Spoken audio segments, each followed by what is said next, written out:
Olá, amigos. Estamos aqui mais uma vez para debater sobre a série psicológica de Joana de Ângeles, a amada mentora de Divaldo Franco, que tem nos trazido este conhecimento tão pleno de significado acerca do espiritismo e acerca da visão espírita sobre a psicologia terrena, os fenômenos psicológicos, os complexos, das patologias, das virtudes que carregamos dentro de um viés psicológico e espírita.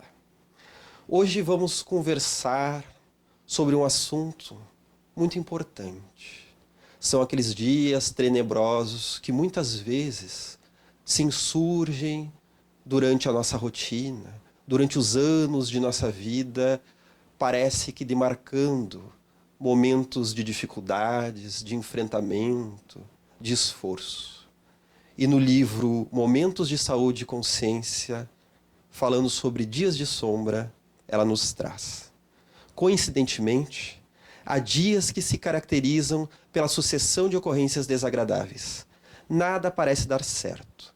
Todas as atividades se confundem e os fatos apresentam-se perturbadores. A cada nova tentativa de ação, outros insucessos ocorrem, como se os fenômenos naturais transcorressem de forma contrária. Nessas ocasiões, as contrariedades aumentam e o pessimismo se instala nas mentes e na emoção, levando-as a lembranças negativas com presságios deprimentes.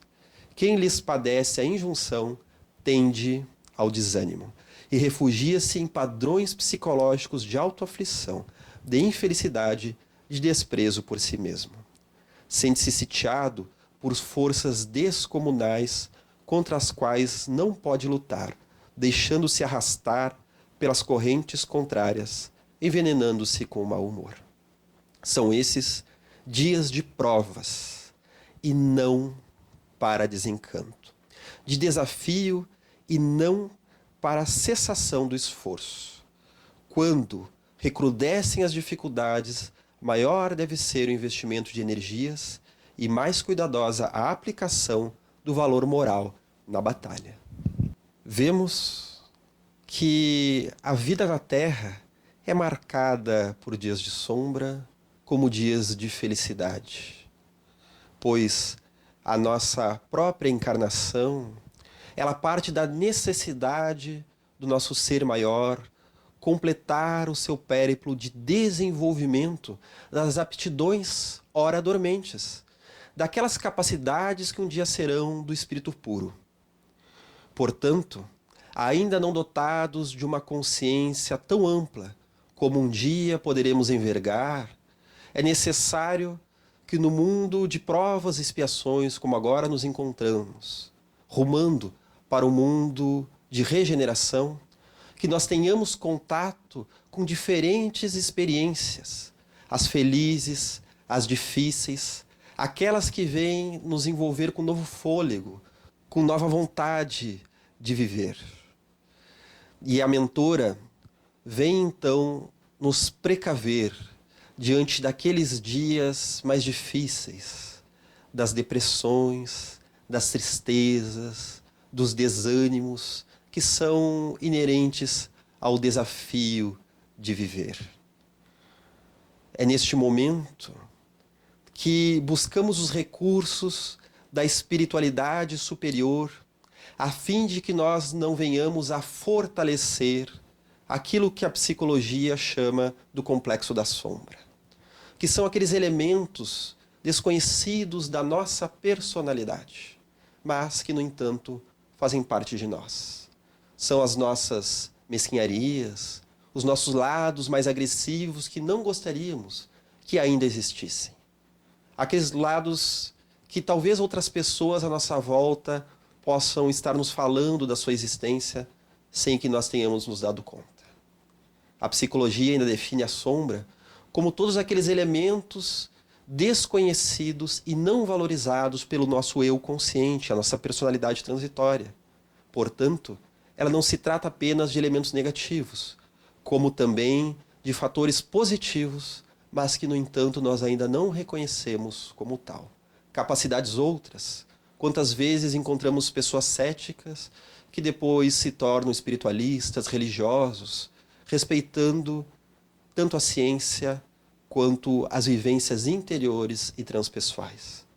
Quantas vezes encontramos pessoas que não se dão o direito à musicalidade, à arte, a outras formas de expressão, temendo-as, mas que depois vão descobrir este fator positivo da sua sombra, que necessitava ser vivida, pois já era um fator positivo.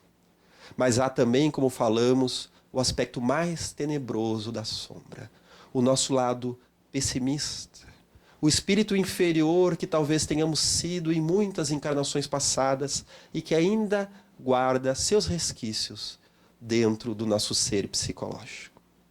É nesses momentos de enfrentamento que vamos transformando a nossa perspectiva diante dos desafios da vida, para então enfrentá-los com maior clareza e com maior ânimo.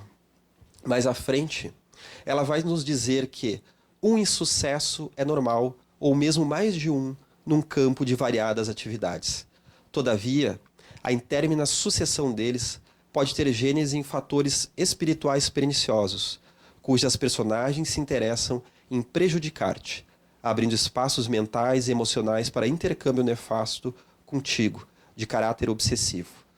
Quanto mais te irritares e te entregares à depressão, mais forte se te fará o cerco, e mais ocorrências infelizes tomarão forma.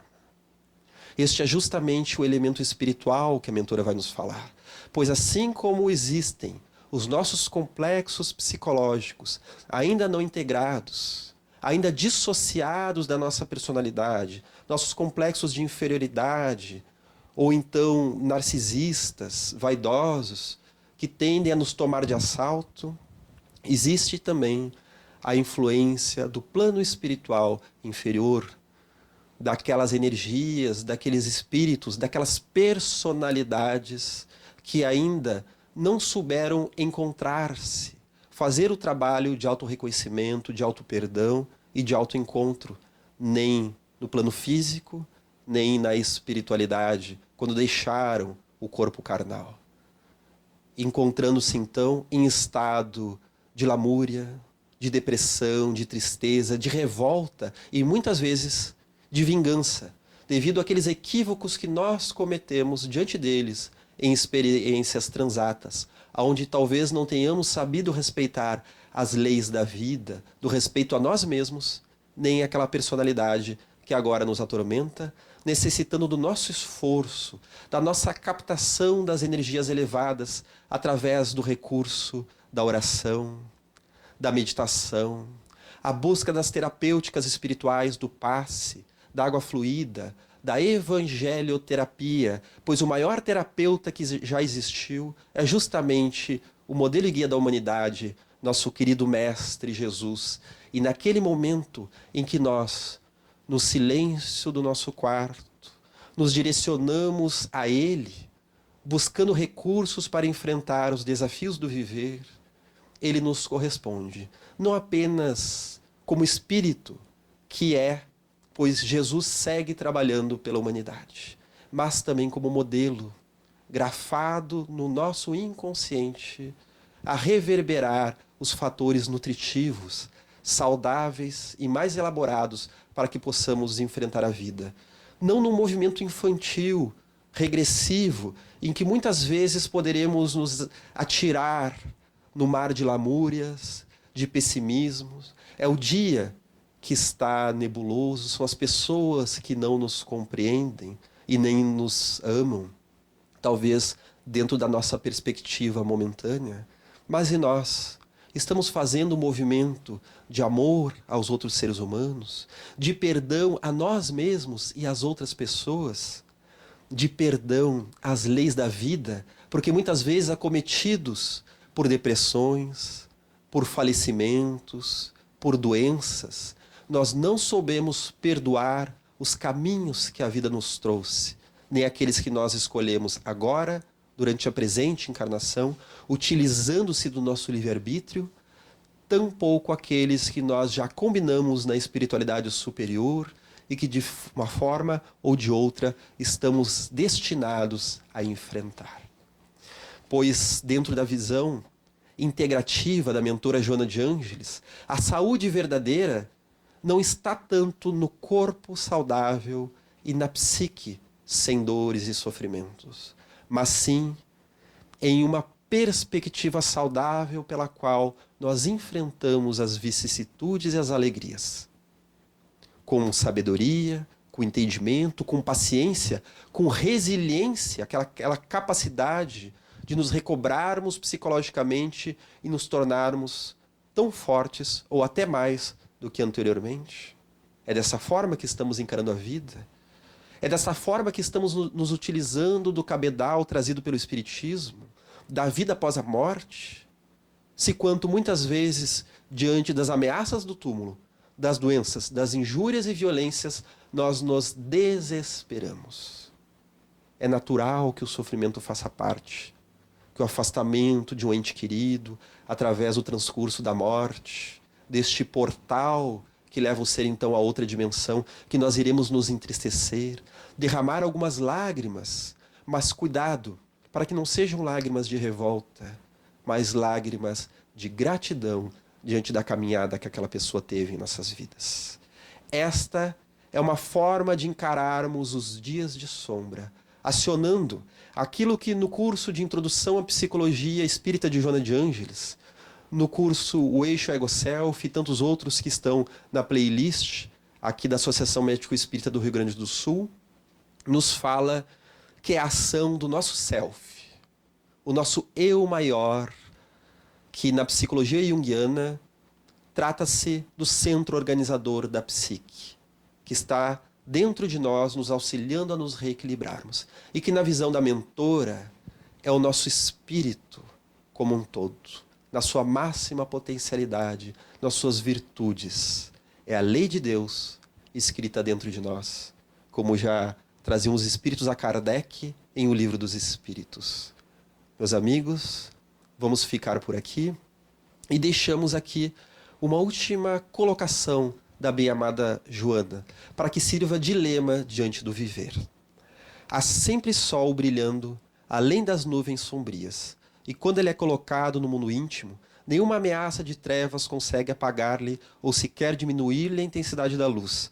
Segue-lhe a claridade e vence o teu dia de insucessos, confiante e tranquilo. Assim, irmãos, em busca desse sol interior, este sol da vida que está presente dentro de nós e que nos capacitará a enfrentar os dias de amargura, nós nos despedimos. E sugerimos para quem quiser que assine o nosso canal, acione o sininho para receber as notificações e que sigamos em paz, sob a luz do nosso querido amado Mestre Jesus. Até breve.